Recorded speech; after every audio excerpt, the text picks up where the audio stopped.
طالبان ورونو خبره داسې وه د حضرت آدم علیه السلام اولادونه چې پیدا کېدل اول کې نو یو نر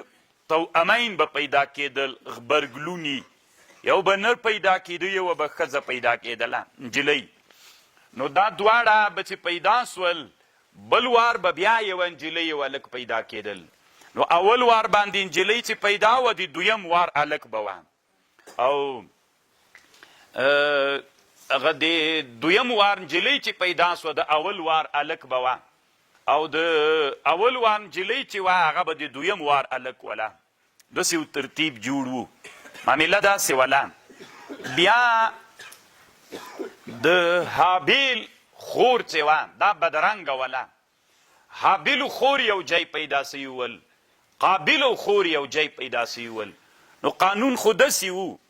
چې د قابل خور به حابیل کوله او د حابیل خور به قابل کوله دا ترتیب داسې وو نو بیا د هغه خور چې وه د حابیل خور قابل لږ بدرنګه وله زړی نه ورته جنجال یې شروع کړ بیا حضرت آدم علیه السلام قابل ته نصیحت وکوي نه منه او بیا هغه ورته ویلې د آدم علیه السلام ورته ویلي وي زه حج ته ځم نو دی چې حج ته روان سو اسمانونو ته یې ویلي وي حابیل مې امانت درته پرېښودلی وي دا زه نه قبلوم بیا مځکې نه وی غوښتنه وکړه هغه هم قبوله نه کړې بیا قابل ته وویلې چې ګوره حابیل مې درته امانت سپارلی وي زه صحیح ده نو روان سو کله چې لاړل بیا یې ورته ویلې چې تاسې الله ته قربان یوه صدقه وکړه که د هر چا صدقه قبوله سوله نو د قابل خور به د هغه وي آدم علیه السلام دا فیصله ورته وکړه چې آدم علیه السلام لاړ نو دوی چې حابیل پسه صدقه کل اسمان نه و راغی پورته یې که دا په هغه زمانه کې د عادت داسې وو ویې سوځو او قابل چې و د غنم صدقه کړل هغه یې خپله وخوړل یو څه یې خپله وخوړل لنډې دا د هغه الله و رانوست قبول نه سو قابل حابل ته په زړه کې دښمني واچوله په زړه کې چې دښمني پیدا سوله او دا اراده یې وکړله چې حابل به مړ کوي حسد ورسره ونیو نو هغه قیصه کوي الله واتلو علیهم نبأ بني آدم تلاوت که په دوی خبر د زمنو د آدم بالحق اذ قربا قربانا کله چې دوی قربا نزدیک الله ته قربانا صدقه فتقبل من احدهما له حابل نه قبول سوا ولم يتقبل من الاخر قال دا آخر چې قابل نومید داسې ویلې لاقتلنک زه به تا خامخا مړ کوم قال انما يتقبل الله من المتقین ده ورته ویلې وی الله چې شی قبلوي له متقیانو نه قبلوي لئن بسطت الی یدک که چیرته ته راوږد کې ما ته لاس دی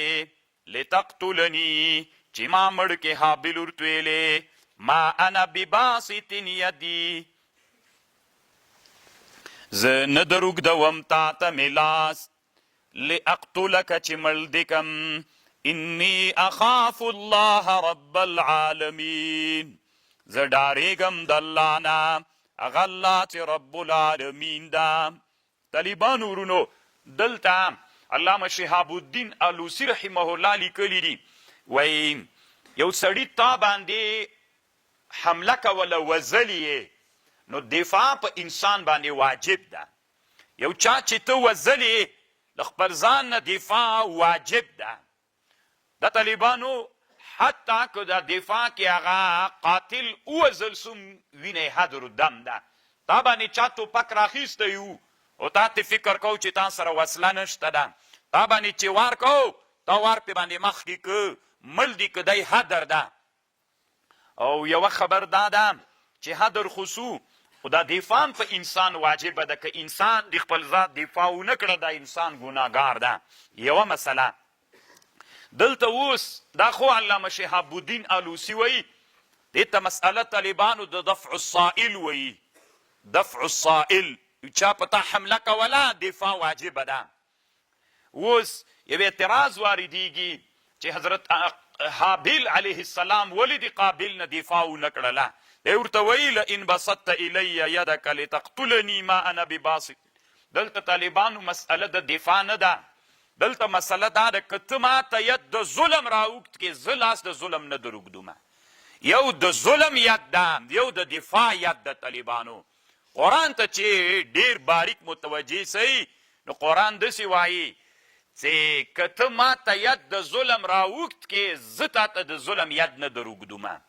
نو دا خو ښه خبر ده. یو د دفاع ید ده، د دفاع ید ته دلته بیخي اشاره نه ده سوې، دا جواب ده.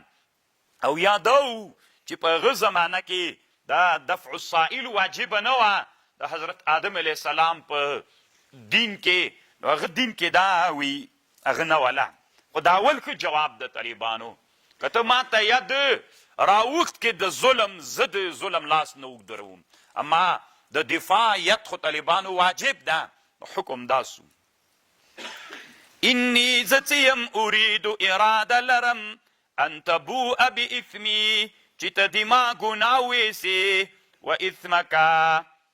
او خپله ګناه م ویسې فتکون من اصحاب النار ته به له خاوندانو د اور نسې وذلک دا اور جزاء الظالمین دا جزا د ظالمانو ده. طالبانو قابل کافر وو که مسلمان عاصي وو.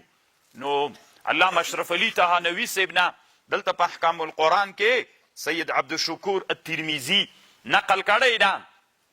چې بعضې علما وایي دی کافر وو په دې کړنه باندې، او بعضې علما وایي چې نه عاصي وو، ګناه یې کړې وله، حد کفر ته نه و رسېدلی. فطوعت له نفسه ښایسته که ده لره نفس دي ده قتل اخي قتل د خپل ورور فقتله بیا یې مړ که فاصبح من الخاسرین بیا وګرځېده په سبب د دې قتل باندې من الخاسرین له نقصانونکو نه. کله چې اراده ورته د قتل وکړه نو دنیا کې قتل له دې نه مخکې نه و سوی، نو دی په قتل نه پوهېده چې ورور څنګه مړ کي. بیا یې ابلیس لعین د مرغه په شکل راغی، یو مرغه داسې ناست و د بل مرغه سر یې داسې د تیږې باندې کېښود، داسې ووهه ستې پوه که چې یعنې داسې یې مړ که. نو هغه حابل پسې ګرځېده، نو حابل غرو ته تللی و، نو میږ یې څرولې، نو دی ورغی هلته څملاستلی ویده و، په تیږه یې سر کې ښودلې، له پاسې په بله تیږه ووهه مړ یې کړم. دا په دنیا کې ولینی قتل و. آدم علیه السلام چې بیرته له هغه نه راغی، له حج نه راغی چې خبر سو، نو 100 کاله طالبانو یې آدم علیه السلام ونه خندل، داسې غمجن و، 100 کاله یې نه خندل. بیا وی الله عز وجل پس له هغه نه